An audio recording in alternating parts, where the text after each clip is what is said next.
dua istilah, appropriate and sufficient evidence. Ya, artinya tidak semua bukti audit itu menjadi concernnya dari auditor, tetapi harus memilih mana yang appropriate, mana yang sufficient. Itu yang menjadi concern. Oke. Dan untuk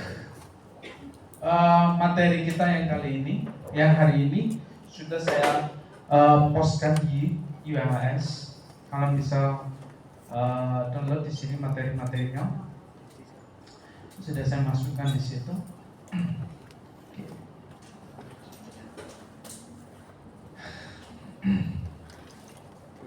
Oke, kita masuk ke materi kita yang hari ini. Kita ada dua kata di sini, fraud risk. UK man. Kenapa kita nggak langsung menyebutkan kata fraud di sini? Kenapa harus ada embel-embel risk? Kenapa? Why? Is it appropriate if I say this is to assess and respond to fraud in this context? Or which one is the most appropriate one? Fraud risk or just a fraud?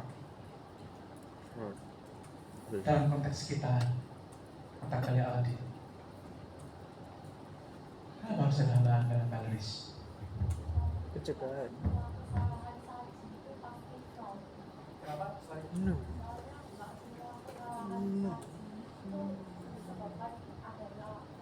Tidak semua salah saji itu terjadi karena kecurangan, fraud.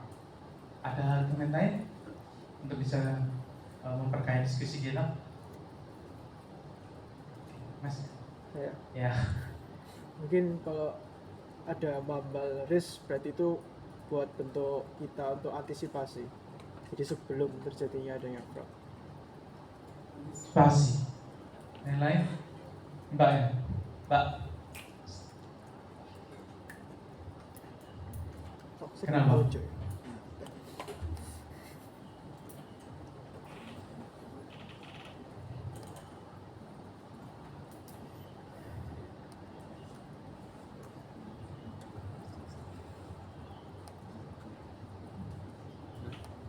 It's good for you.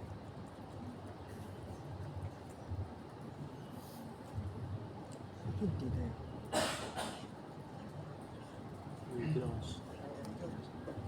Why? You want to talk? Assessing and responding to fraud.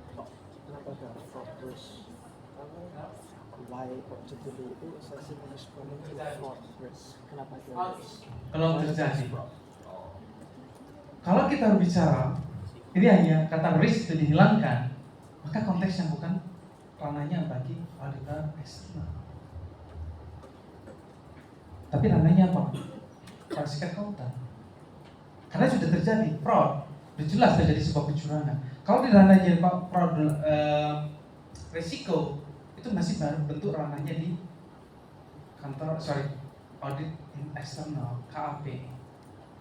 Itu konteksnya. Kita tidak tahu. Tadi kata mbaknya, kita tidak tahu bahwasanya semua jenis kecurangan, material misstatement itu disebabkan karena kecurangan. Bisa jadi disebabkan sebuah error dan lain sebagainya, bias secara input dan lain sebagainya. Tugas dari auditor eksternal is just to make sure there is no material misstatements in the reporting financial statements, just to provide reasonable assurance for the financial reporting. Tugasnya ada mandatnya hanya di situ. It's just to provide reasonable assurance for that. Auditor eksternal tidak mendapatkan mandat untuk melakukan audit investigasi. No. Dalam prakteknya dia menggunakan pendekatan audit investigasi, it's okay. Tetapi di dalam mandat dia secara aturan dia hanya berfokus pada memberikan keyakinan memadai bahwasanya tidak ada kesalahan saji di situ. Jadi kembalinya ke situ. Dan kita tahu bahwasanya di pertemuan sebelumnya dengan Saheris itu adalah magnitude of uncertainty, hal yang tidak pasti. Kita tidak tahu. Auditor itu kalau misalkan tidak tahu itu kecurangan, berarti bukan dananya. Tetapi dalam konteks kalian misalkan dikasih selembaran laporan keuangan, kalian untuk melakukan penilaian, kalian tidak tahu apakah ada kecurangan atau tidak di situ. Oleh karena itu masih ada kata risk. Kalau udah tahu ada kecurangan, berarti kalian udah tahu Misalkan di bagian account tertentu, misalkan cash, misalkan ada kecurangan di situ, maka kalian udah tahu di situ langkah apa yang akan lakukan. Tetapi karena kalian tidak tahu, maka di situ ada potensi-potensi yang akan terjadi di situ. Kenapa potensi itu terjadi? Karena because of certain things. For example, managers tend to be opportunists. Dia cenderung opportunis. Contoh, kita tahu kita ada raw data mentahnya seperti itu, misalkan ada order dan sebagainya. Kita proses di sini bagian input, ada sistem, terus ada manusianya dan lain sebagainya melakukan proses tersebut, dan keluarlah yang namanya informations. Secara logika, kalau misalkan data mentah ini, yang data dan informasi itu data yang masih belum accurate kebenarannya, tetapi kalau informasi ini sudah yang bisa dijadikan sebagai dasar untuk pengambilan sebuah keputusan. Tetapi kalau data masih belum, masih mentah. Ketika data ini diolah secara menggunakan secara teknologi, misalkan seperti itu, digitalized dan computerized dan lain sebagainya, seharusnya informasinya di sini accurate, reliable, ya kan? Tetapi kenapa kadangkala suatu perusahaan itu dia masih meng-hire individu atau perusahaan tertentu untuk melakukan audit terhadap informasi di sini? Why? Bukankah kalau misalkan dilakukan secara terkomputerisasi, bukankah itu sudah hilang namanya unsur subjectivity and bias? Why? Anyone?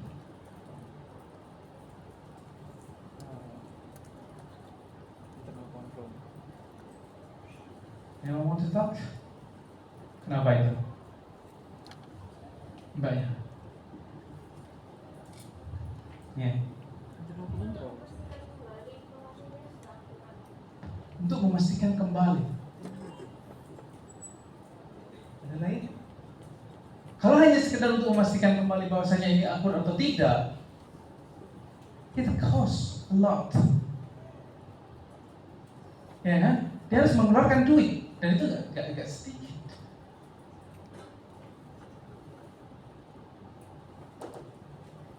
Di mana letak kesalahannya di sini? Misalkan terjadi concern di sini, apakah di sini, apa di sini? Di mana poinnya? Dua. Di bagian mana? Dua. Dengan proses input di sini. Kita tahu memang sebuah sistem itu bagus, ya kan? Tetapi siapa yang mengendalikan sistem itu? Human.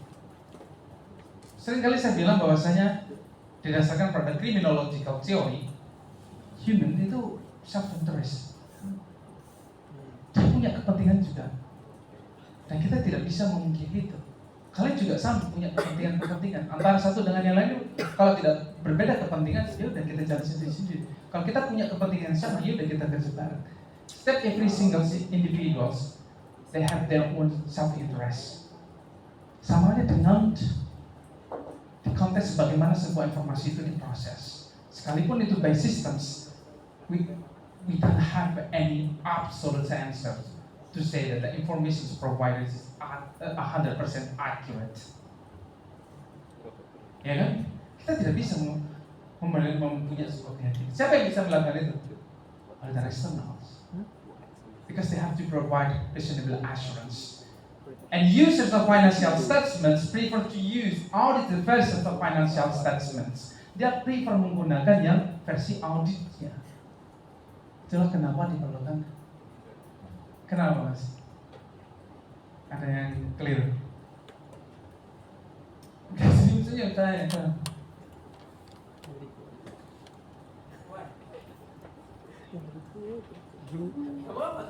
Enggak di ice Jangan guyu. Guyu tuh. Ngomong-ngomong saya mah gitu Pak. Pendikut. Iya. Jangan Enggak, guyu. soalnya tadi berdua ya, saya kenapa? That's the point, guys. Kadang-kadang itu dia tend to be opportunist di sini. Kita akan bahas di slide-slide sekarang. Oke. Sampai sini ada pertanyaan? No? Oke. Saya rasa di pertemuan sebelumnya kita sudah membahas tentang definisi kecurangan seperti apa dan pembuktiannya seperti apa. Tidak salah di pertemuan sebelumnya sudah saya singgung ya tentang kecurangan itu. Oke.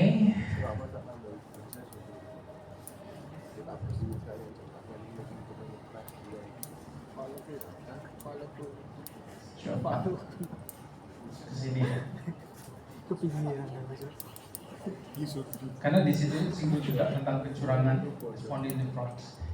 Kita tahu ini dari segi definisinya kecurangan itu seperti apa? Intentional deceptions, or deliberate deception, atau apapun itu ada unsur kesengajaan. Itu yang membedakan.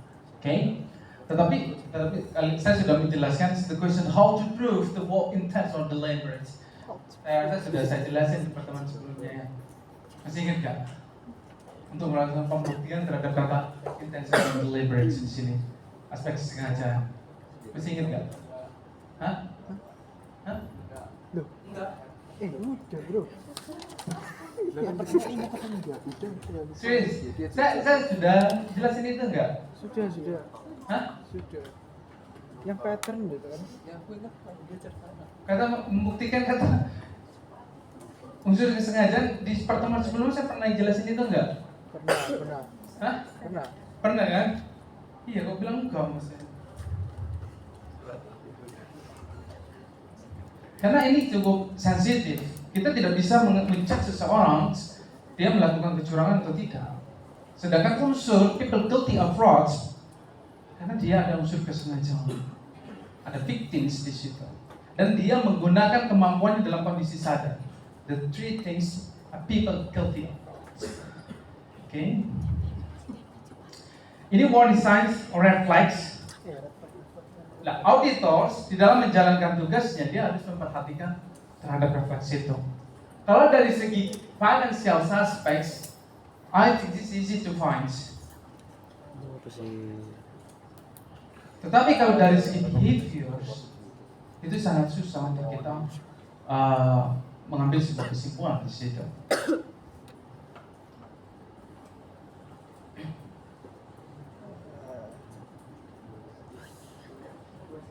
Ini sebenarnya kita tidak bisa kalau kita melihat sebuah refleks di sini. Kita tidak bisa contoh di aspek nomor 2 large volumes of refunds to customers. Kita tidak bisa mengartikan itu adalah sebuah kecurangan. Cuman ini sebagai indikasi. Ini there is something wrong with that. So that's why auditor have to dig more further information to show whether this is related to fraudulent behavior or not. That is the consensus. Sama halnya dengan penggunaan data analitis. Di pertemuan sebelumnya kita ada pattern dan ada ternyata ada outlier di sini. Dan outlier di sini kita tidak bisa mengatakan ini adalah sebuah kecurangan. Tidak bisa. Misalkan contoh ada outlier di sini adalah spidol ini misalkan. Di outlier ini kita tidak tahu spidol di sini ini warnanya apa? Apakah biru, putih atau hitam atau kuning dan sebagainya. Untuk bisa mengetahui ini, maka auditor dia harus mencari informasi itu dan menelusuri outlier itu. Dan dia melakukan testing terhadap spidol ini. Oh ternyata spidol ini warnanya biru. Itu sama halnya dengan di situ. Itu hanya sebatas warning signs. Sama halnya dengan posisi analogi sederhananya, kita posisi mendung. Apakah ada jaminan mendung itu hujan? Tidak. Sama halnya dengan ini.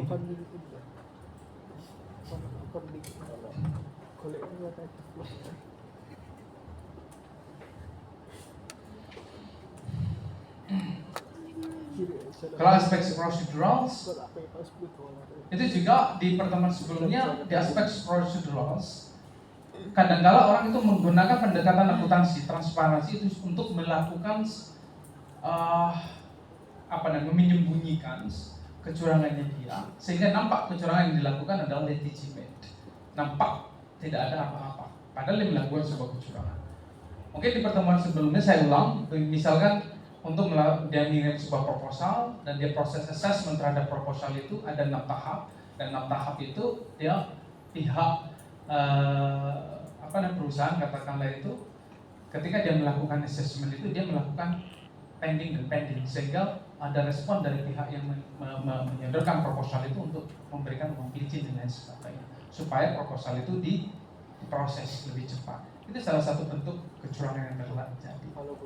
Itu biasanya terjadi di ranah pemberian license, izin dan izin tambang dan lain sebagainya. Ada uang pelicin. Dan orang cenderung dia mengatakan, wah itu bagus, ada 6 tahap. Artinya izin tambang itu tidak semena-mena diberikan. Padahal dia terkecoh dengan adanya 6 tahap itu, dia membuka peluang untuk terjadinya sebuah kecurangan itu sendiri. Oke. Sebelum saya masuk ke aspek ini, karena ini menjadi bagian diskusi kita di slide kita. Oke, kembali ke slide ini. Itu sebagai introduction tentang kecurangan seperti apa. Kenapa concernnya pada finance misstatement of financial assessment dan fokusnya pada fraudulent financial reporting and asset misappropriations? Kenapa auditor harus fokusnya ke situ? Kita tahu bahwasanya kecurangan itu berdiri banyak jenis. Oke? Auditor paham di situ. Ketika dia masuk dalam sebuah perusahaan, katakanlah dia sudah punya bekal bahwa kecurangan itu pasti banyak jenis. Kalau kita melihat dari report to the nations,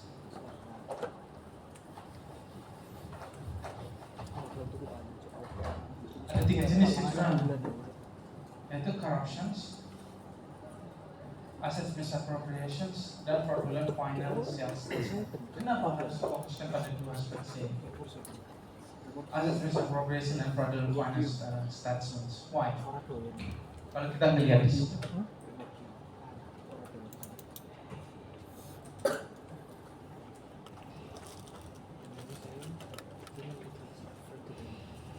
kenapa?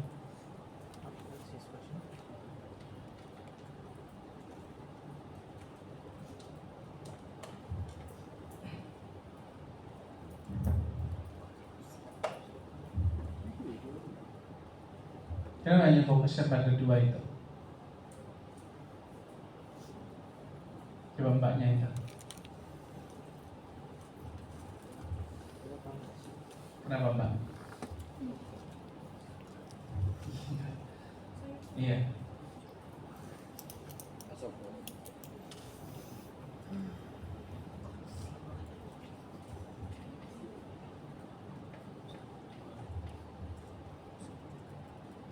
Anggaplah kenapa dibagi corruption itu diabaikan? Kenapa hanya fokus on these 2 things?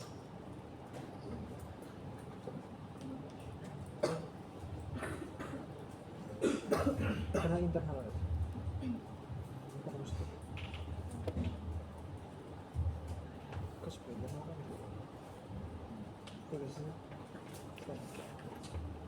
Kenapa itu tuh terjadi di internal? Corruption dari pihak eksternal. Coba mas.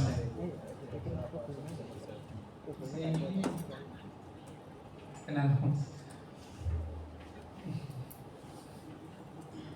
Anyone? Kenapa banyak fokusnya di situ?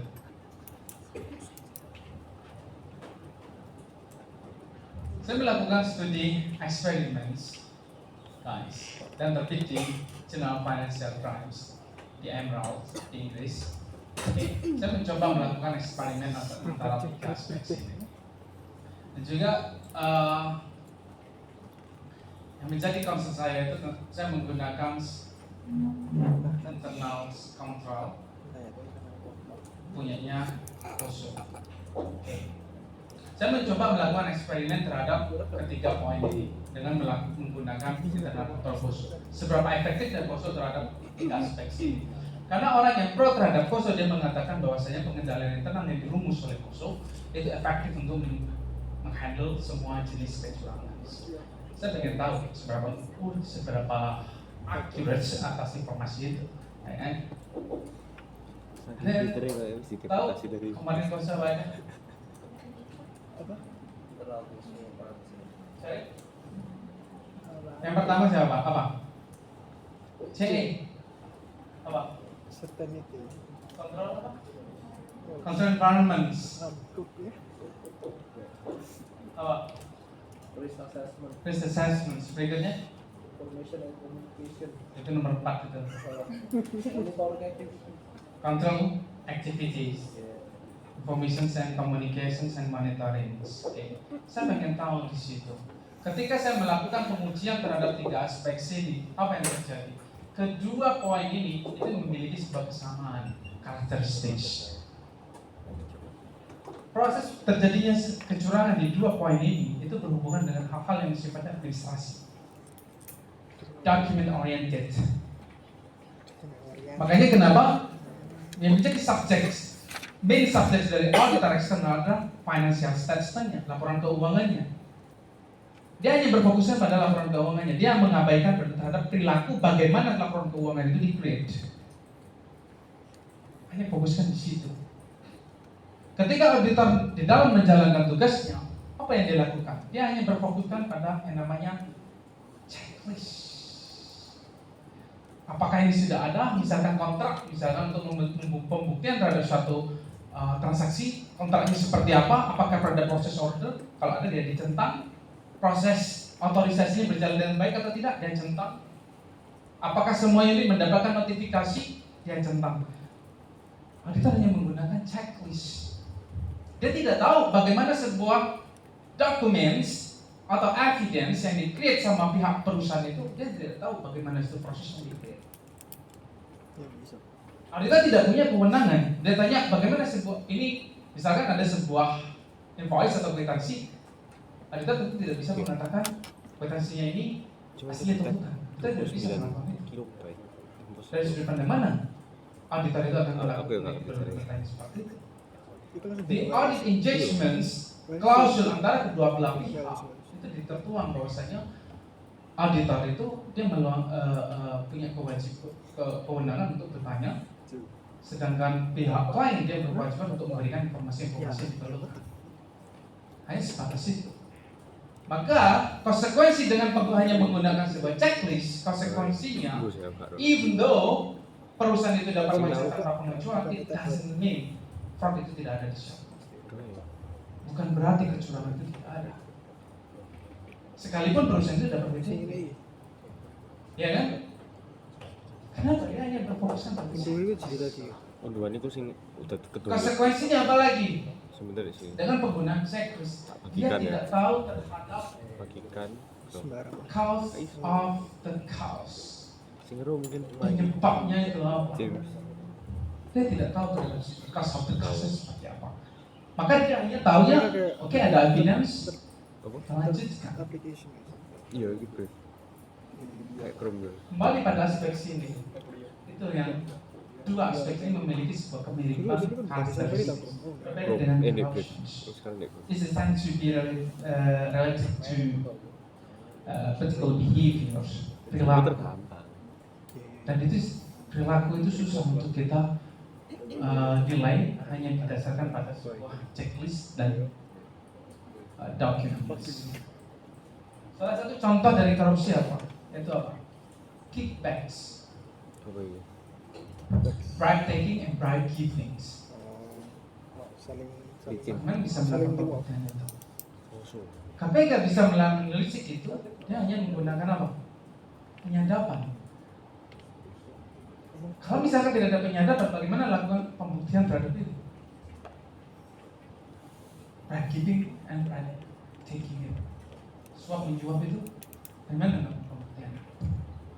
KPK berhasil hanya menggunakan penyadapan itu. Operasi tangkap tangan itu. Oke? Terus kemarin itu ada pertanyaan.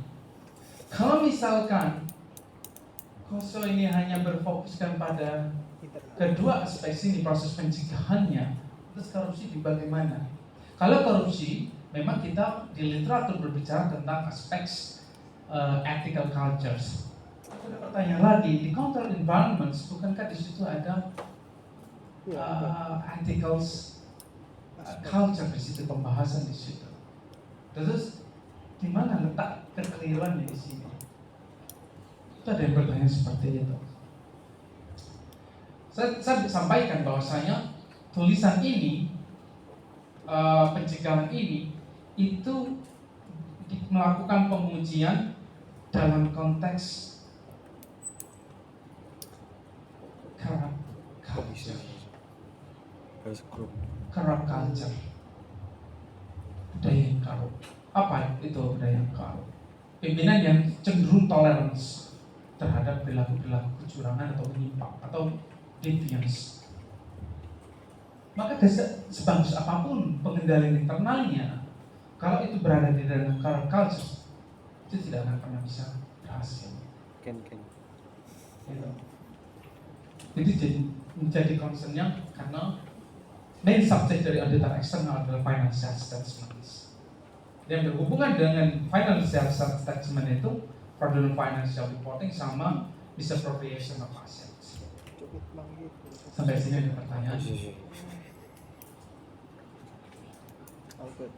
Ada pertanyaan?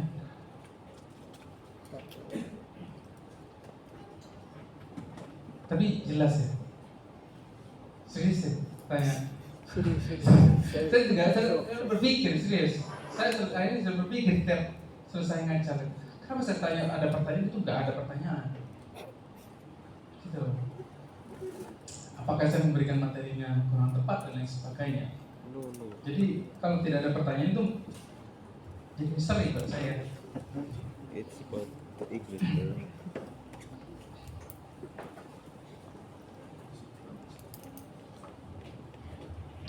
Oke, kedua berbicara dari dua aspek sini.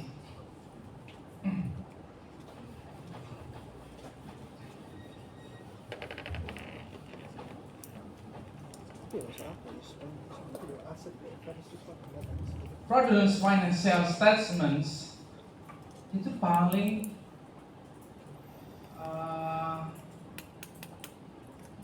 kecil tingkat terjadinya. Sedangkan asset misappropriations paling tinggi tingkat terjadinya kecurangan itu. Karena ini saya bicara hasil riset dari ICF, Report to the Nations, dan di hasil riset ICF itu selalu konsisten dan itu melakukan riset setiap 2 tahun sekali.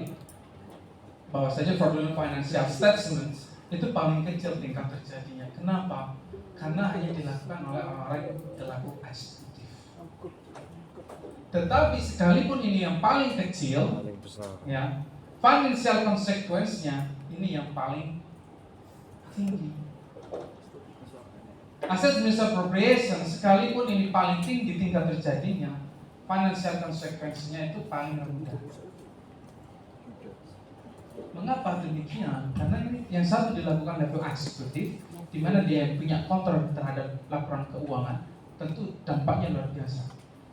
Oke, sedangkan ini biasanya dilakukan oleh employees terhadap asset misappropriation. Memang paling banyak dilakukan karena tidak begitu signifikan. Misalkan ngambil 100-200 dan itu cukup konsisten. Tetapi kalau misalkan di level bawah dia mengambil dalam skala besar 2 juta atau 20 juta, tentu akan menjadi outlier ketika dirunning di sebuah sektor. Maka itu menjadi sebuah concern dari auditor. Nah, untuk menghindari itu maka dia hanya ngambil yang kecil-kecil aja. Sehingga itu paling banyak dan konsekuensinya paling rendah. Itu pun itu sebaliknya. Dan auditors yang menjadi concernnya itu adalah tetap di aspek fraudulent financial statement. Kenapa? Karena financial consequence-nya itu yang paling tinggi ketimbang jenis kecurangan yang lainnya. Terus bagaimana dengan korupsi? Itu berada di level mediums.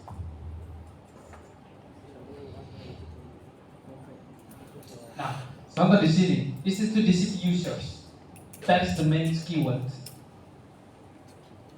Ini untuk mengelabui users. Bisa juga user di sini adalah perbankan. Perusahaan kadang-kala dia meng-create sebuah laporan baru untuk dijadikan sebagai pertimbangan ketika dia melakukan pinjaman. dia mengkreat sebuah peraturan baru, laporan baru. Nah, kadang-kala di situ, di samping dia bersifat oportunis, dia kadang-kala itu melakukan smoothing terhadap laporan keuangannya.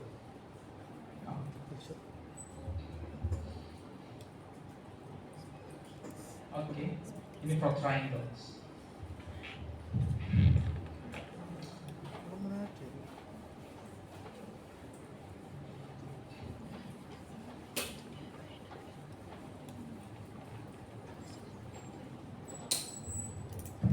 Memang kalau melihat sederhana, ini sangat sederhana sekali. Tetapi di situ saya diundang dan Cumbria University di Inggris dan akomodasi disediakan. Hanya untuk menjelaskan persoalan teori, masalah teori di sini. Karena saya menyampaikan bahwasanya ada kecacatan dalam pembentukan sebuah teori ini dan turunan-turunannya. Dan dampaknya itu ada di SAS nomor 99 yang saya masukkan di URS. Itu SAS nomor 99, mungkin bisa baca. Di situ menggunakan paradigmanya fraud triangle ini sendiri. Sehingga bagaimana sebuah teori yang sederhana ini mempengaruhi terhadap sebuah aturan audit SAS nomor 99 itu. Saya akan jelaskan ini. Saya menjelaskan ini di Cumbria dan itu di jajaran eksekutif di Cumbria di Business School. Dan saya di panel di situ. Karena dia pengen tahu pemikiran-pemikiran yang saya buat waktu itu. Awal mulanya kita cukup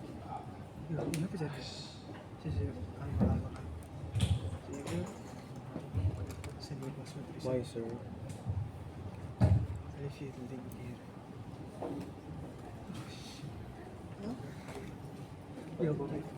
Ada dengan crazy.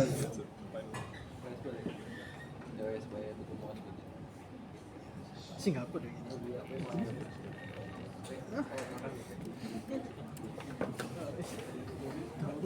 Dua-duanya adalah seorang kriminologis dari Amerika. Kajiannya adalah tentang berhubungan dengan kriminologi yang berhubungan dengan violence crime. Oke? Tentang violence crime. Sutherland dia punya anak bimbingan baru, punya anak bimbingan yang namanya Donald Tracy. Oke? Pemikiran Donald Tracy itu dipengaruhi sama Sutherland, dosen pembimbingnya dia, semuanya sama-sama seorang kriminologis. Saya mempelajari, kenapa saya bilang pemikiran yang sama? Saya mempelajari buku-bukunya dia, kitab-kitabnya dia, yang tahun 1940-an dan lain sebagainya itu. Dan itu cukup besar. Itu ada di Edinburgh University. Saya melakukan pendalaman terhadap dua pemikiran di sini. Ternyata di situ semua kajiannya itu adalah tentang violence crimes. Donald Tracy itu merumuskan satu orang melakukan kecurangan, satu disebabkan karena dia ada non-shareable problem. Non-shareable problems. Di mana non-shareable problem di sini ini meliputi beberapa hal. Masalah yang memang tidak bisa diungkapkan, tetapi itu menjadi sebuah konsumsi dirinya sendiri. Dan cara menyelesaikannya itu dalam melakukan bentuk-bentuk sebuah manipulatif. Oke. Poin yang kedua, adanya trust yang diberikan kepada seseorang. Dan poin yang tiga itu berkenaan dengan rationalisasi. Oke, berkenaan dengan rationalisasi. Ini pemikiran dari Donald Tracy awalnya. Tetapi kenapa kok bisa menjadi fraud triangle? Pada dasarnya Donald Tracy ini tidak pernah menyebutkan kata fraud triangle. Saya melakukan pendalaman di semua kajian-kajian dia tidak ada menggunakan kata fraud triangle. Lantas dari mana kata fraud triangle ini muncul? Dan bagaimana kata insentif itu muncul dan opportunity itu muncul? Saya bilang bahwasanya di situ ACFE dan pembentuk sebuah ACFE dan kroni-kroninya dia melakukan sebuah penyederhanaan yang sangat fatal sekali. Penyederhanaan di mana? Satu, di aspek non-shareable problem. Di aspek non-shareable problem di situ dia di situ membahas berbagai aspek, baik financial maupun non-financial aspek. Tetapi di fraud triangle yang dirumuskan oleh ICRB, khususnya di Albert dan juga Wales, ini sama-sama pendiri dari ICRB. Dia merumuskan bahwasanya ini disamakan dengan these two people try to simplify the non-shareable problems with financial issue or problems, financial aspects. Sedangkan di sini dia tidak membahas tentang secara detail tentang financial aspects. They try to discuss both financial and non-financial aspects. Tetapi Asep yang mencoba menjelaskan bahwa ini adalah financial aspects. Situ awal mulanya. Kalau misalkan berbicara tentang saya ingin mendapatkan sebuah kedudukan, apakah itu kita dikatakan sebagai financial? No. Misalkan obedience to authority. Tulisan saya terbit di Australia, baru aja accepted, dan rekan saya sebagai single author di situ. Pak Boni tahu bahwasanya karena notifnya itu lagi saya rapat dengan beliau. Terbit di Australian Accountants. Iya, semua orang tahu. Di Australia. Aspek obedience to authority, patuh kepada seorang atasan. Apakah itu kita dari sebagai financial aspects? No. Okay. Trust di sini ketika kita mendapatkan sebuah kepercayaan mengelola sebuah perusahaan dan lain sebagainya. Kadang-kadang orang memanfaatkan peluang itu karena opportunity tadi. Tetapi di sini kedua orang ini dia menyederhanakan sebagai opportunity. Lebih parahnya lagi kata opportunity ini, definisi dari opportunity ini refers to the weaknesses of internal control systems, kelemahan dari sebuah pengendalian internal. Kelemahan internal control system. Dia mencoba melakukan penyederhanaan. Dan kalau berkenan rasionalisasi tidak ada isu. Saya katakan di situ bahwasanya ketika di forum itu saya katakan, kalau misalkan karena waktu itu ada pertanyaan bahwasanya untuk menjelaskan terjadinya sebuah kecurangan itu bisa dikaji dari berbagai aspek. Apa yang respons saya? Really? Saya bilang gitu. Dan dia menjelaskan panjang lebar, dan saya juga meresponnya dengan sebuah simulasi. Dan langsung saya simulasi. I have a small and simple simulations. Let's be assumes Prof A, saya bilang gitu. And everybody here have their own mineral water in front of you. Everyone's have mineral waters. Waktu itu kebetulan ada gelas teman. Jadi saya spontanitas berpikiran ke situ. Everyone's here have their own mineral water. If Prof A takes that mineral water and drink it, can anyone guarantee that all people can take and drink that as well? Kalau misalkan Prof A itu minum air itu, apakah semuanya serentak akan melakukan minum air itu juga? No. Saya tanya, mereka jawab, no. It's the same things. Saya bilang, analogikannya adalah air, ibarat kata adalah financial problem yang kita miliki. Dan kita punya kesempatan yang sama untuk ambil air itu untuk minum, ketika ada orang yang minum. Tetapi kenapa orang lain tidak minum? Sama ada sebuah kecurangan. Sekalipun kita punya persoalan, kita tidak bisa ada sebuah teori yang absolut mengatakan karena financial problem maka semua akan melakukan kecurangan. Betul enggak? Makanya di situ. Maka di situ di forum di situ. Waktu itu juga sewaktu saya di UK menjadi panel. Kalau di sini itu levelnya kayak KPK. Saya di panel menjadi panelis on the stage kayak gitu. Saya berbicara tentang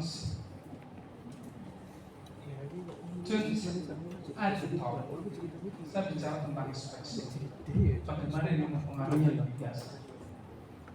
Dan saya sampaikan bahwasanya financial problems regarding its predictive power itu kalah dengan at the top. Tingkat prediksinya kalau kita masalah financial issue, itu kita tidak bisa. Sangat lemah sekali kalau kita dibandingkan dengan entity.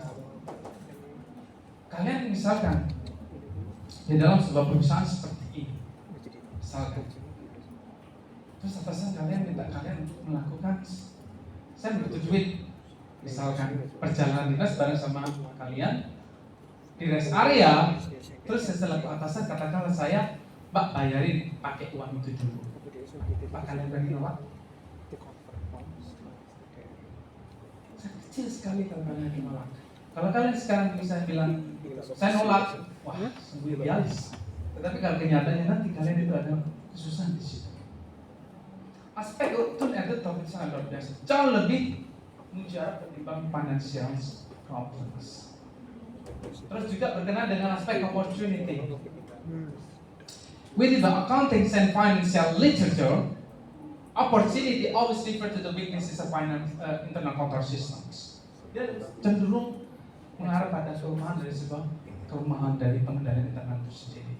Kalau misalkan di kita, di core cultures yang didasarkan pada tune at the top, ya, saya menyampaikan bahwa konsep opportunity di situ fail to explain this ones.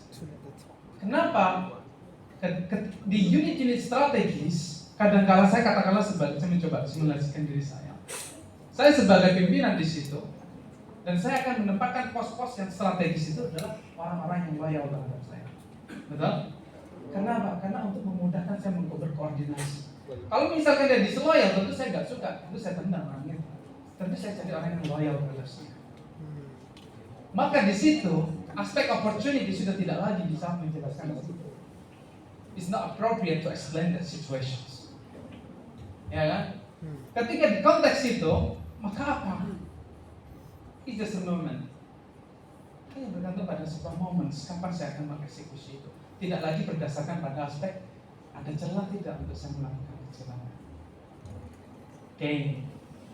Terus juga kata opportunity setelah saya perdalami lagi, yang punyanya Donald Tracy tahun 1953 bukunya dia, dan juga kajiannya dia tahun 950, dia kasus-kasus yang dia lakukan interview itu adalah kasus-kasus kecurangan yang dilakukan oleh single individual, yang dilakukan oleh seseorang, people acting alone to commit frauds. Tentu berbeda kalau misalkan yang aspek itu ada tapi di konteks di kita di Indonesia itu kebanyakan adalah collusive frauds, dilakukan secara berjamaah. Maka ketika dia datang secara berjamaah tidak lagi berbicara tentang kelemahan sebuah sistem. Jelas? Bingung Mbak? Bingung? Enggak?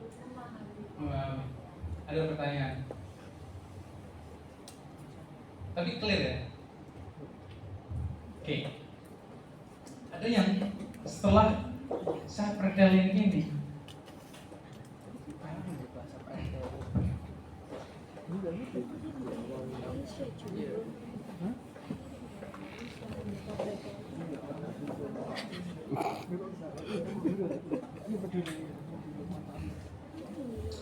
salah satu kritik saya masukkan di URS, salah satu tulisan saya waktu itu.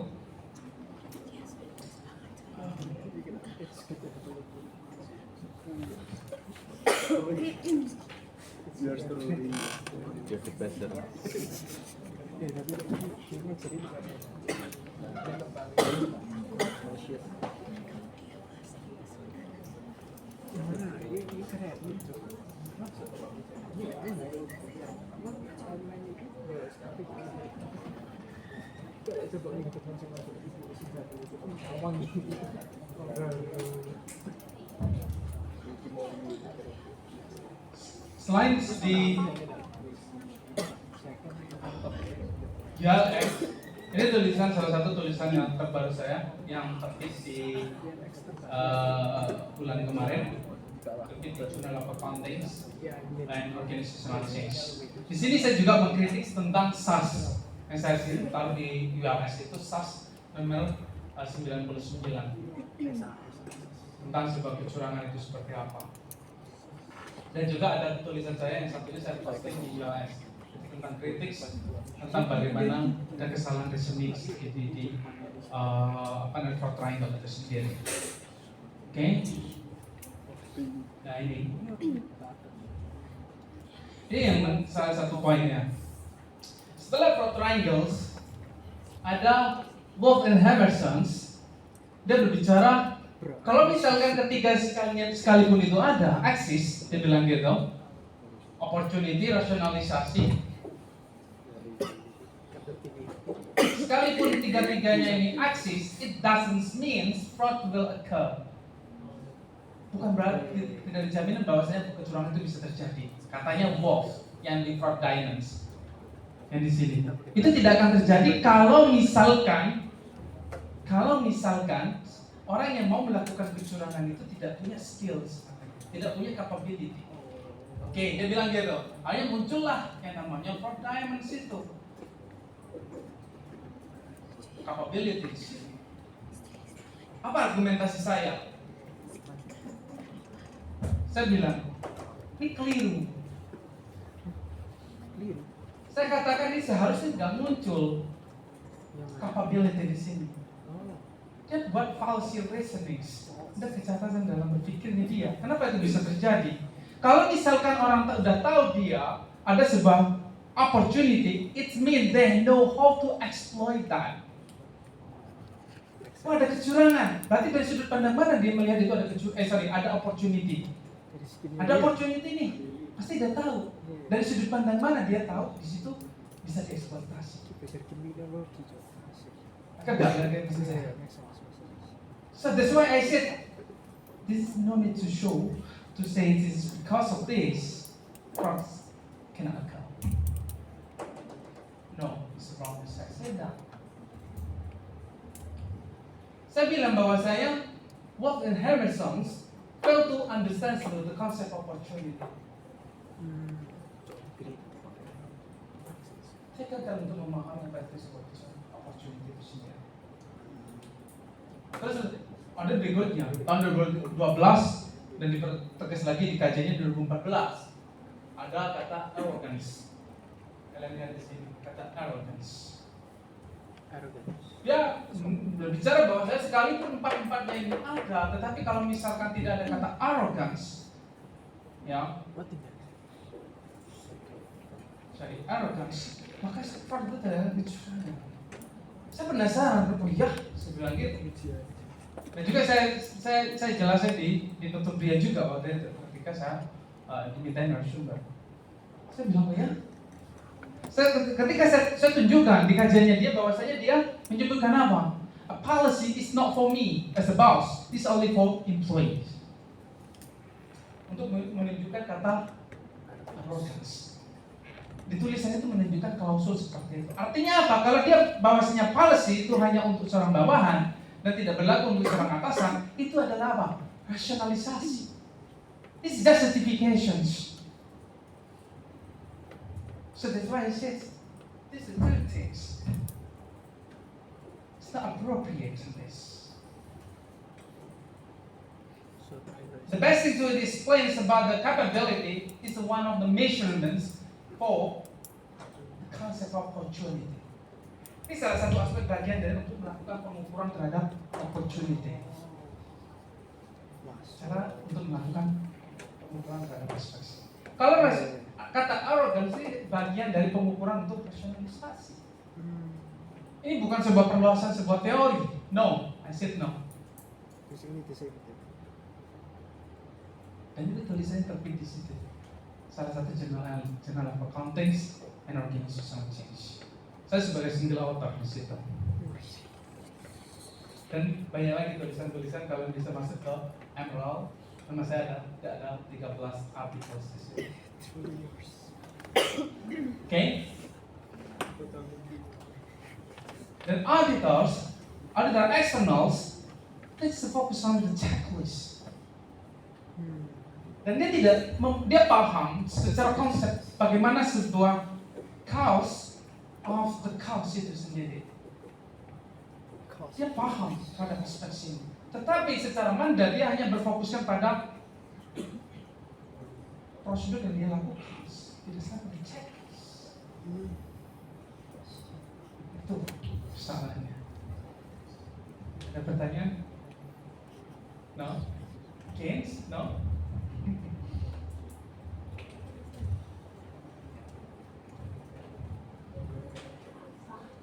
Oke, good. Saya sangat senang sekali ada yang bertanya.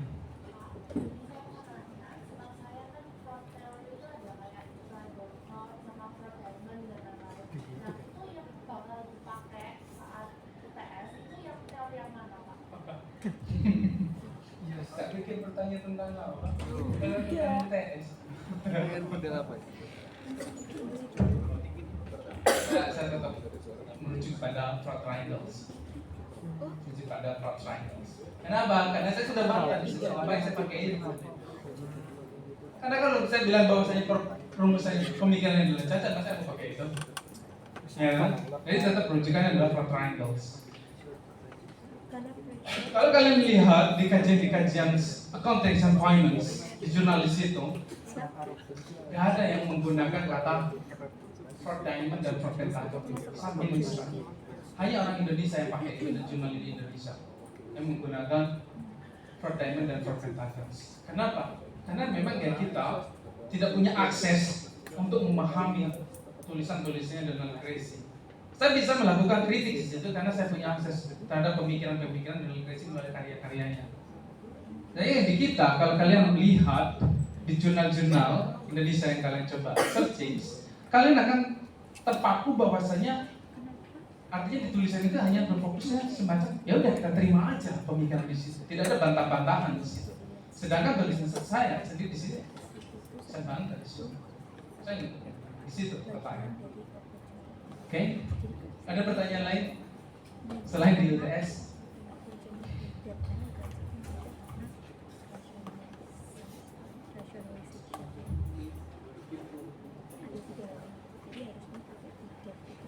Saya kaget ya, masih jam 1.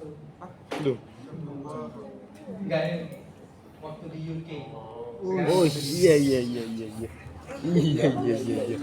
Kaget Iya. Saya belum riset. 1 AM ya. Go back to UK. Ini sebenarnya contoh-contoh aja. Ada sudah baca sendiri tentang contoh-contohnya. Oke.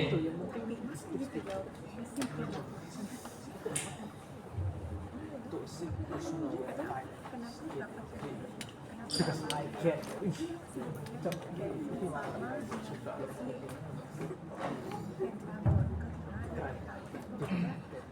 Di situ dikatakan di aspek insentif.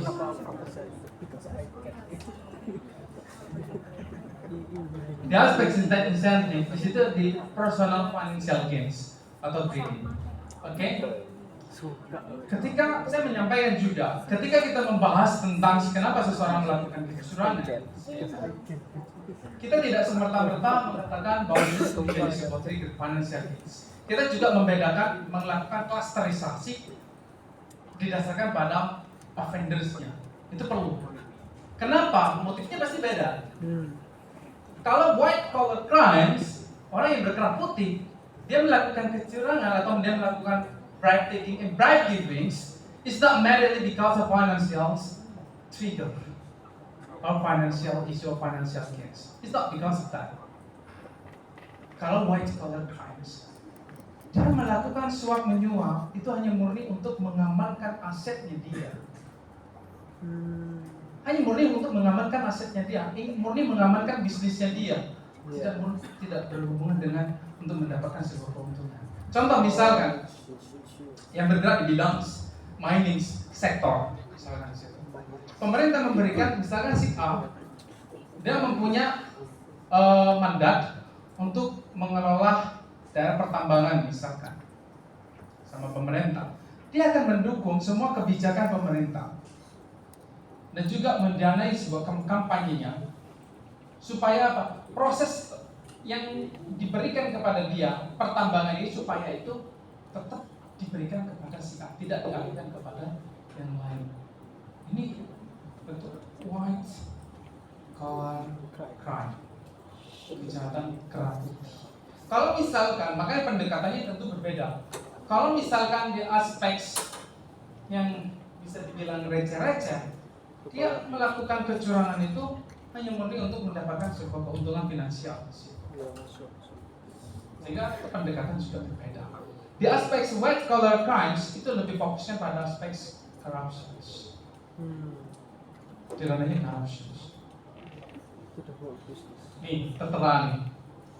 Berdasarkan kajian CKPAUT, 7 week internal control systems. Bagaimana kalau dilakukan di aspek collusive behavior? Ya kan?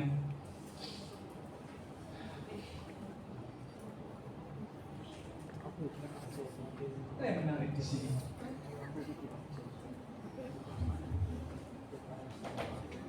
Male and female. Didasarkan survei menunjukkan males itu lebih korup daripada perempuan. Itu kenapa katanya di situ? Kenapa beda? Katanya perwakilan perempuan. Kenapa? Coba mbaknya. Kenapa? Menjelaskan aja ini. Bahwasanya males itu lebih korup ketimbang yang females. Kenapa? Setuju nggak itu?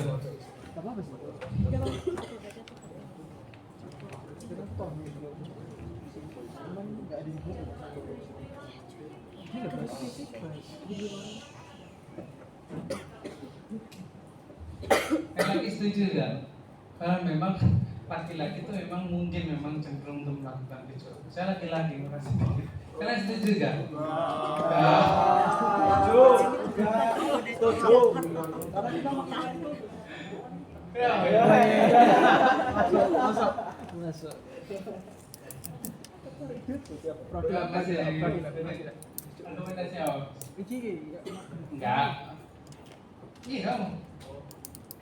Kalau misalnya doang mungkin lebih butuh.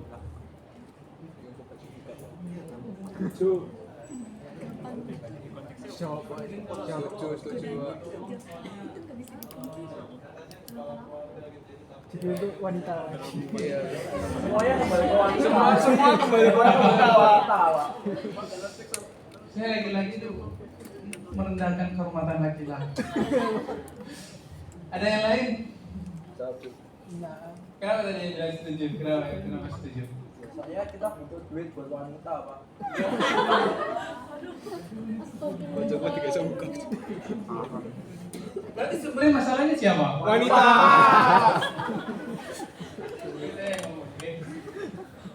Gak ada wanita, gak ada korupsi.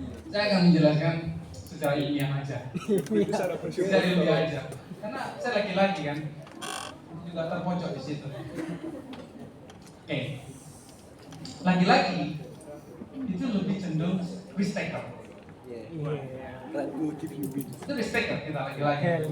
Tetapi tidak, sehingga konsekuensi dari risk taker itu kita kadang-kadang perlu secara positifnya perusahaan yang dipimpin sama laki-laki jauh lebih maju ketimbang perusahaan yang dipimpin sama perempuan. Setuju. Kenapa seperti itu? Kenapa seperti itu? Karena perempuan jauh mengedepankan rasa kehati-hatian. Perempuan itu jauh mengedepankan rasa kehati-hatian. Dan dia cenderung untuk menghindari yang namanya persoalan masalah dan lain sebagainya. Berbeda dengan laki-laki. Ada kesempatan sedikit dia udah langsung disikat. Itu laki-laki. Itu sikat. Apa disikat? Pengambilan keputusan. Pengambilan keputusannya. Ada peluang sedikit dia manfaatkan. Maka lebih cenderung ke dia high risk high return itu adalah laki-laki.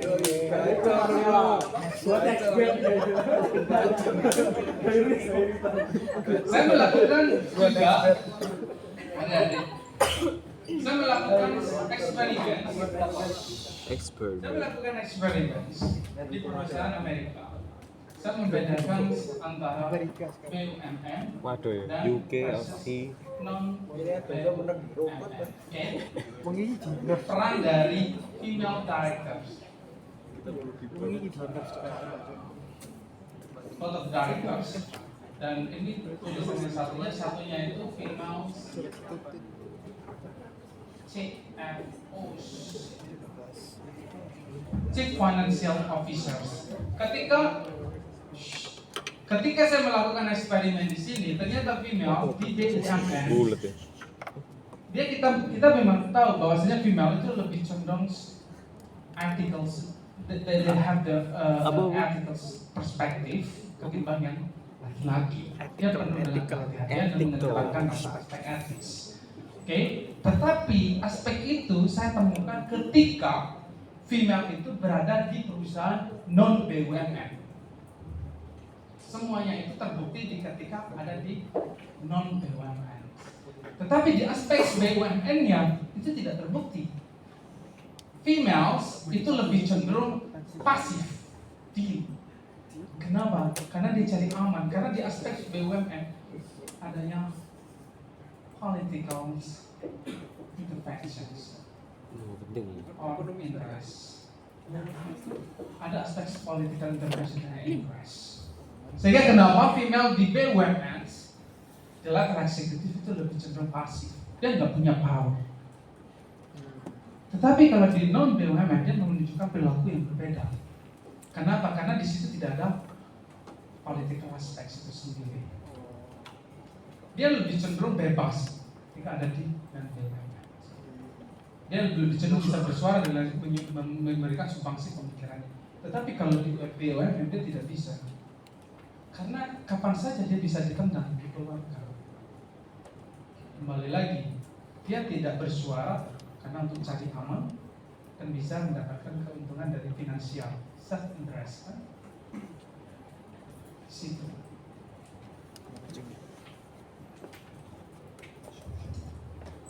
Di sini juga mungkin ini lebih pas yang kalau kita lakukan survei di kita di Indonesia, collusions with others and acting alone. Ketika di collusions with others itu sangat susah sekali. It's much more challenging than if committed by single individual.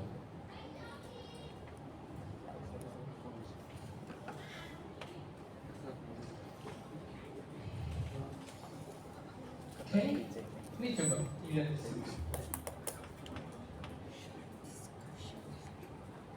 Apa yang bisa kalian pahami di sini?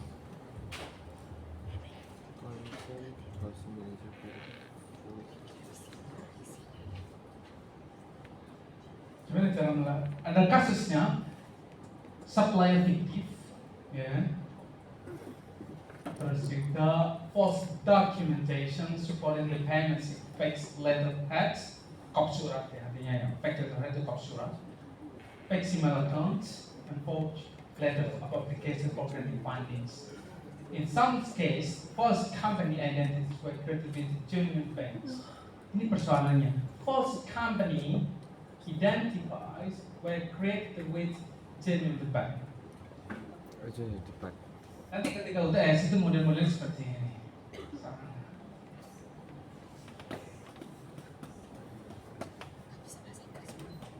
Jadi saya tunjukkan lebih awal. Terus bagaimana cara melakukan pembuktian terhadap itu? Ya, apa aja yang akan menjadi concern di sini?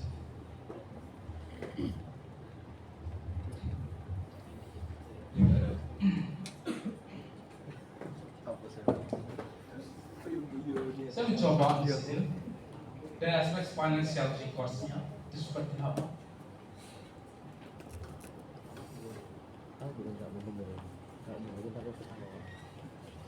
Terus juga documentation analisisnya seperti apa? Kayak legal sih. Kalian nanti bisa baca sendiri ya ini.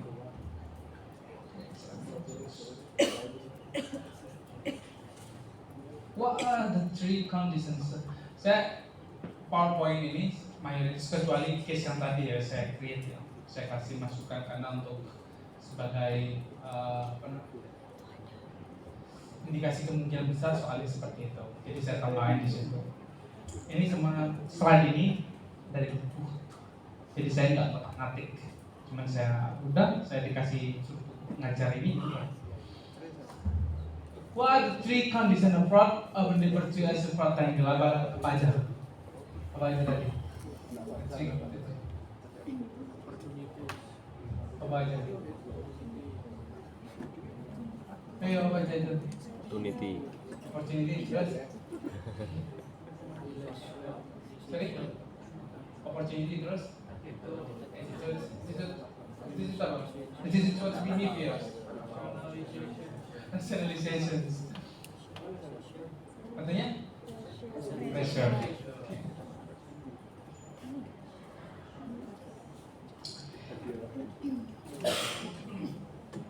Ini sebuah source of information, mekanisme untuk mendapatkan sebuah informasi lebih dalam lagi.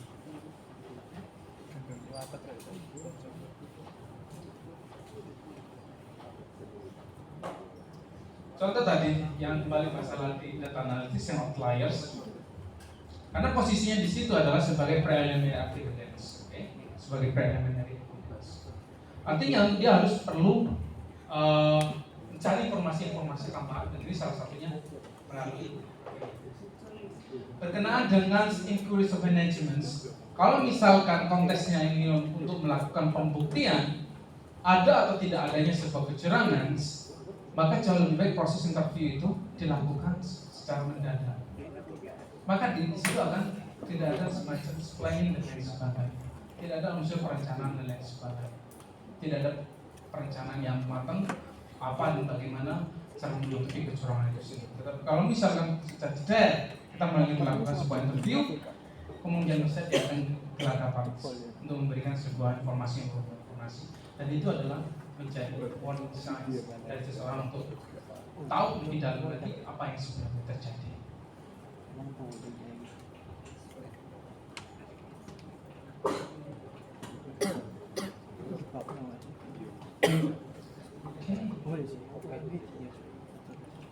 Kalau dari segi literatur, di literatur itu culture of honesty and high ethical aspects itu memang menjadi skala prioritas, pangkalnya di situ.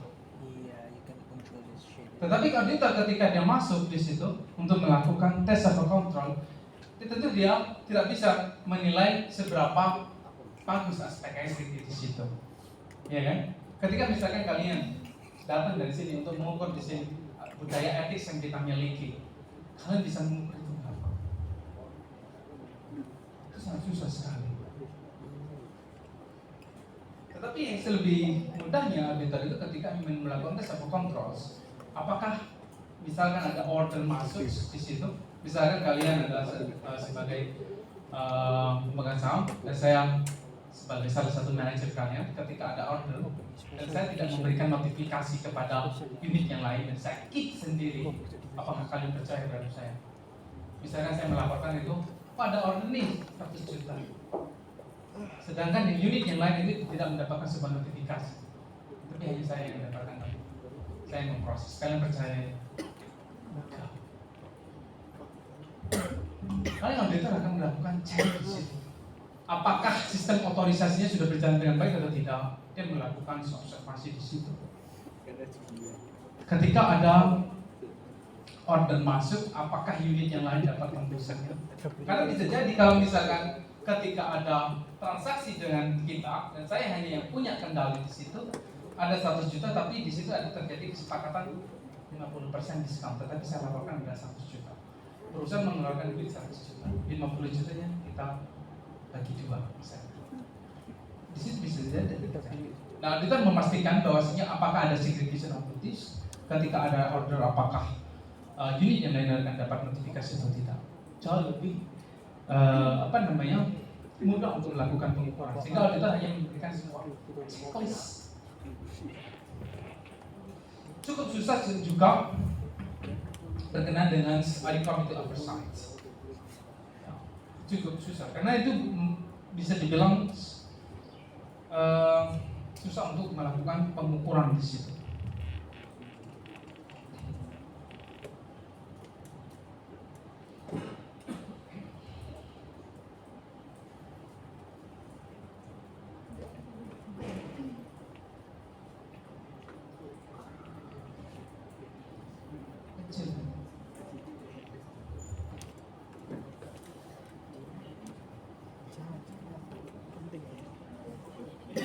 dan antara internal audit sama external audit. Belajar sih mana? Agak terlalu kecil buat kalian. Saya ada sebagian saat saya menjelaskan bahwasanya kita tidak bisa. Saya lagi nulis buku tentang audit internal Terbiti. management. Untuk Ditulis di buku itu Tapi Dendi dari tulisan ini timur baru ya. pertama kali saya nulis dalam bentuk bahasa Indonesia, dan 2 bulan lagi akan saya terbitkan di Salemba 4. Oke. Di situ saya tulis bahwasanya orang ikut itu. Oleh Salim 4 nih. orang berpikir bahwasanya auditor internal memang sejatinya secara literatur dia memiliki andil terhadap transparansi, terus aspek governance lah intinya sebuah perusahaan. Tetapi jangan keliru di situ. Publikasi. Auditor eksternal itu menjadi bagian sebuah manipulasi Google terjadi. ya. Kadang-kala Iya. kenapa itu bisa terjadi? Karena auditor internal secara mandat itu ada di bawah pimpinan. Dia masih ada iya, dikontrol oleh seorang pimpinan. Ketika dia menemukan fallacies di sistemnya, ya apa yang dilakukan? Dia akan konsultasikan ke pimpinan. Kita menemukan sesuatu. Ketika dia menemukan, pimpinan cenderung minta bagaimana cara menutupinya, atau enggak bagaimana caranya apa yang kita lakukan itu tidak Tapi pasti menyalahi aturan. Padahal secara konteks memang menyalahi aturan, tetapi mencoba mencarikan loopholes dari peraturan yang ada supaya tidak berbenturan dengan aturan. Itu posisi bagian dari auditor. Karena dia masih berada di ranah pimpinan. Contoh kasusnya, salah satu di mana saya dilahirkan di Kabupaten Pamekasan, Madura. Saya dilahirkan di sana. Saya orang Madura. Ada di sini dari Madura? Gak ada. Saya di situ pada tahun itu terjadi sebuah korupsi yang melibatkan antara bupati, terus juga inspektorat yang posisi kepala inspektoratnya lah, bukan yang junior itu, bukan, tetapi kepala inspektorat dan juga kepala kejaksaan negeri. Terjadi kecurangan dengan bupati. Ketika ini sudah berlakukan kompromi, maka kecurangan di situ langgeng. Kenapa ini bisa terbongkar? Karena ada OTT, yaitu penyadapan. Bayangin kalau tidak ada sebuah penyadapan terhadap alat komunikasi, bisa nggak terbongkar? Kalau hanya didasarkan pada laporan audit yang dilakukan oleh BPK, hanya yang berdasarkan pada itu apa namanya kecurangan itu akan terlalu. Kenapa? Karena semuanya di-create di situ. Baik dari dokumen-dokumennya dan lain sebagainya itu sudah under control dari ketiga orang ini. Kalau misalkan pihak kepala internal inspektornya bahwasanya tidak ada kecurangan, dia bisa memberikan sebuah garansi di situ, maka BPK bisa percaya di situ. Apalagi ditambah dengan posisi dari kejarinya.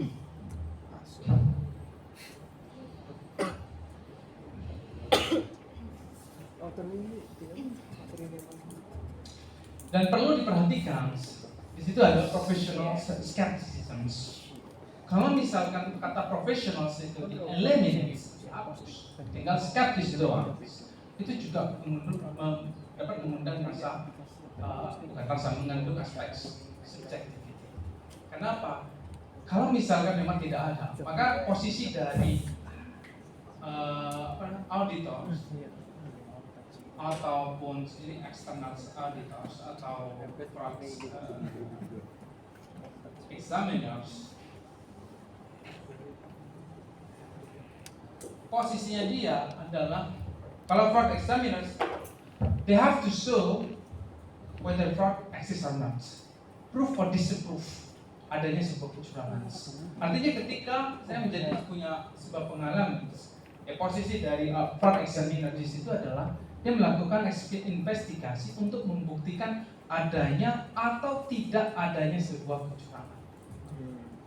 Mindset yang ada bahwasanya posisi dari fraud examiner itu harus membuktikan adanya kecurangan. Iya kan? Dia harus menunjukkan adanya sebuah kecurangan. Tetapi sejatinya tidak. Dia di-hire juga oleh pihak terkait untuk membuktikan bahwa tidak ada sebuah kecurangan di situ. Tinggal di pengadilan itu kita adu mana yang secara evidence tepat di situ.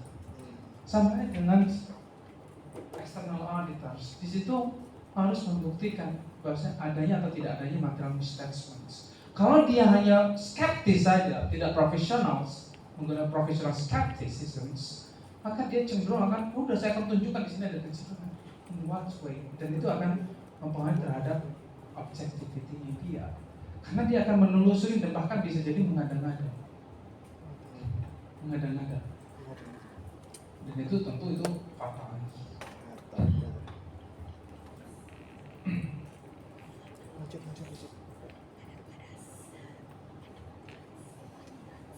Sampai sini ada pertanyaan? Enggak ada pertanyaan. Tanya. Tapi jelas ya. Wah, saya lebih. Saya masuk sini susah sekali dapetin pertanyaan, guys. Jadi saya bingung itu gimana. Perilaku kalian itu nggak mustahil. Ada yang senyum-senyum.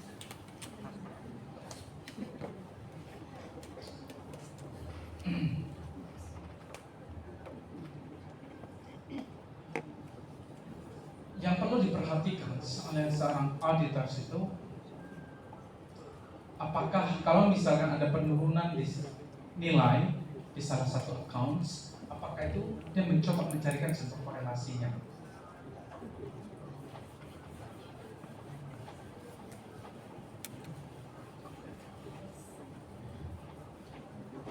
Misalkan penggunaan, misalkan kita scatter plots, kita seringkali menggunakan scatter plots. Misalkan di sini adalah sales, dan ini kita mencoba lihat dari cashnya seperti apa. Apakah itu prosesnya positif naik ketika seharusnya idealnya kalau sales itu naik maka cash itu juga naik. Okay? Kalau misalkan itu salesnya itu naik,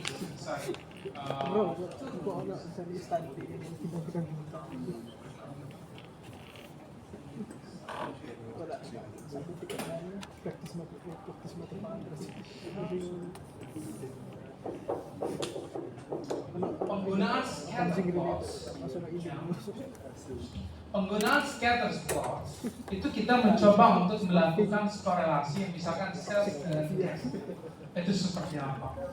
Idealnya kalau sales naik maka cash itu harus naik juga. Tetapi kalau itu misalkan dari penggunaan scatter plot itu terjadi, misalkan salesnya naik tetapi cashnya turun, itu akan menjadi sebuah warnings. Okay? Tetapi kita di tahap itu kita tidak bisa mengambil sebuah kesimpulan di situ adanya sebuah kecurangan. Kita tidak bisa mengambil sebuah kesimpulan di situ. Nah, tetapi kita mencoba untuk mengkaitkan dengan unsur yang lain. Kalau misalkan itu polanya itu adalah konsisten, maka di situ akan menjadi objeknya dia. Misalkan dia akan fokuskan di sales, maka di sales itu.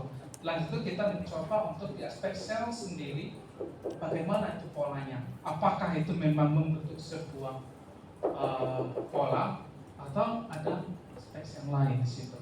Maka di poin di sini yang menjadi concernnya. Okay. Dia mencoba untuk melakukan tracing.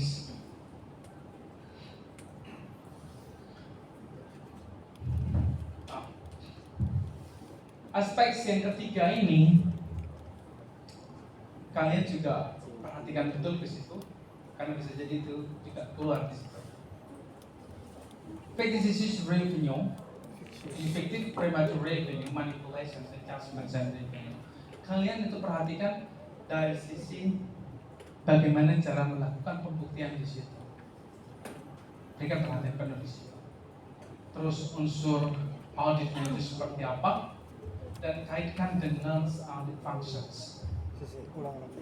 Oke, ya, saya udah kasih clue. Profil apa ya? Saya kasih clue.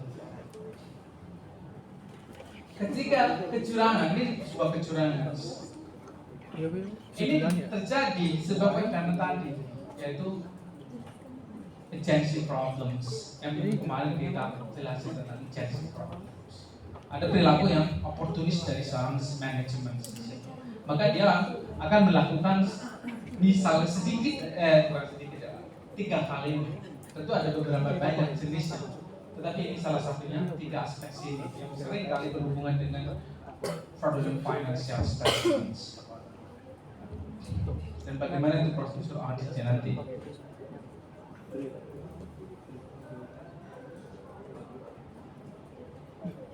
In file historical sales, type of cash received after sales is recorded. Ini kan sesuatu yang sifatnya administrasi, iya kan? Ini sesuatu yang sifatnya administrasi. Tentu mudah sekali untuk melakukan manipulasi. Nah, terus bagaimana cara melakukan manipulasi supaya tidak ketahuan? Nah, itu lain lagi itu. Saya mempelajari tentang forensic accounting dan pengalaman yang saya miliki jika melakukan investigasi dan lain sebagainya. Tentu saya sedikit banyak tahu bagaimana supaya itu tidak ketahuan. Tetapi itu ilmunya mahal ya. Kalau pengen tahu kalian.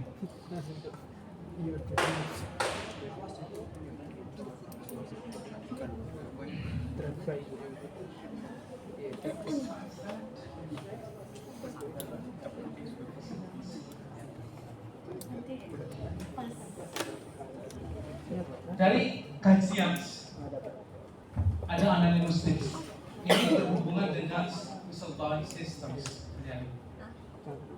For our detect the true whistleblowing systems. Itu nomor 1, whistleblowing systems.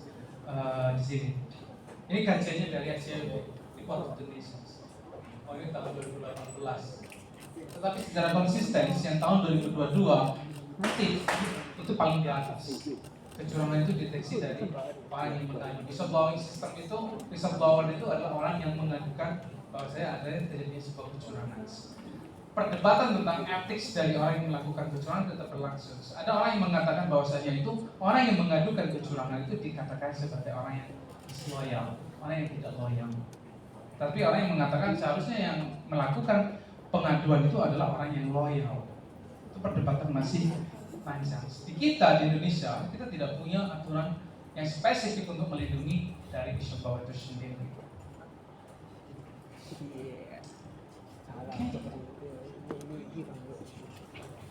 Any questions? Ada pertanyaan enggak? Tidak ada. Ini selesai sudah terakhir. Dia suka tanyain. Tanya. Ada pertanyaan? Tanya. Enggak ada. Besok. Bah, ada pertanyaan? Jelas ya materinya hari ini? Serius? Oke, kalau nggak ada pertanyaan, sampai ketemu di sesi-sesi selanjutnya. Dan pastikan hal-hal yang tadi saya minta kalian pelajari betul, karena nanti saya juga masih pendapat soal itu. Oke, kalau misalnya kalian ada yang masih belum paham, pada 1 atau 2 hari ke depan ini, kalian bisa kontak saya via email maupun via. Okay, thanks for coming today, guys, and see you around. Okay. Thank you, sir. What class do we have today?